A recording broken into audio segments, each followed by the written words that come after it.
होतं आणि ज्याच्यामध्ये शस्त्रामध्ये ज्यांच्यावर गुन्हा दाखल झालेला आहे त्या कायद्याच्या हिशोबाने कलेक्टर साहेबांशी पण माझी भेट झाली होती. तो कायद्याच्या हिशोबाने सगळ्या लोकांच्या शस्त्रच्या लायसन्सची नक्की गरज आहे की नाही त्याच्या आता ॲनालिसिस सुरू आहे आणि नक्की जे लोकांना तिथे गरज नाही त्याच्या शस्त्र लायसन्स कॅन्सल होणार. एक डिमांड केलेली आहे की शिफारशी कुणाच्या आहेत त्याची चौकशी करा.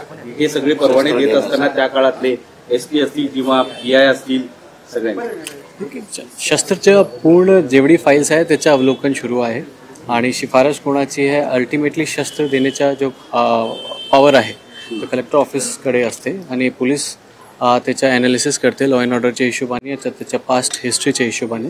ते प्रत्येक फाईलचं आम्ही ॲनालिसिस करणार आणि जिथे शस्त्राची गरज नाही त्याच्या डेफिनेटली आम्ही शिफारस नेगेटिव्ह पाठवू. तुम्ही इथं चार्ज घेताच सगळ्या मुसक्या वळले अवैध धंद्यांच्या आणि त्या संदर्भात सुद्धा त्यांनी तक्रार केली होती. तुमच्याकडे सांगितलं होतं की खूप मोठे अवैध धंदे आहेत, विशेषतः परळीमध्ये मोठमोठ्या गाड्या ट्रक्स आहेत त्या वाळूचा व्यवहार करतात, त्याच्याशी अनेक लोक कनेक्टेड आहेत वगैरे वगैरे. तुमच्याबद्दल त्यांनी पॉझिटिव्ह वक्तव्य केलं, तुम्ही आले तसं बदल झालेला आहे या गोष्टी बदल नाही. आमच्या बीड पोलीसच्या आता वरिष्ठांच्या मार्गदर्शनाखाली आमचा एकच उद्देश आहे सध्या जिल्ह्यामध्ये आपण अवैध धंदेवर आमचा कंट्रोल ठेवू आणि लॉ अँड ऑर्डर आपण मेंटेन करू आणि रूल ऑफ लॉ इम्प्लिमेंट करू.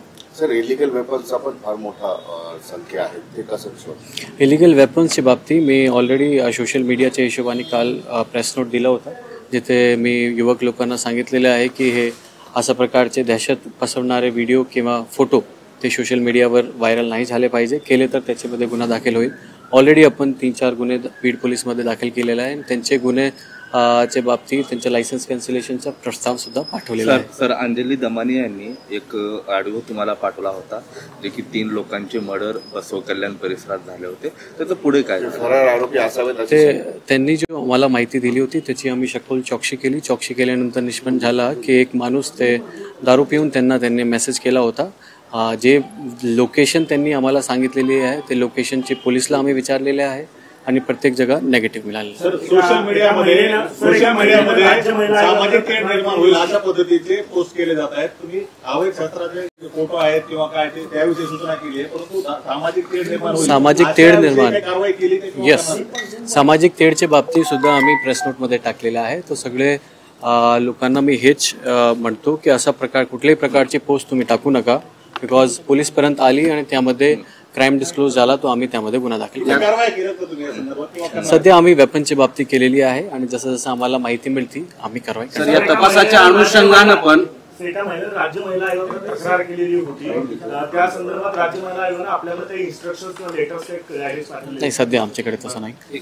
सर, या तपासाच्या अनुषंगानं तुमच्या बीड पोलीस असणार आहे या सगळ्या सहकार्य कसं सुरू आहे आणि त्यासोबत कायदा सुव्यवस्था अबाधित राहावी यासाठी तुमचं काय पाऊल टाकलं?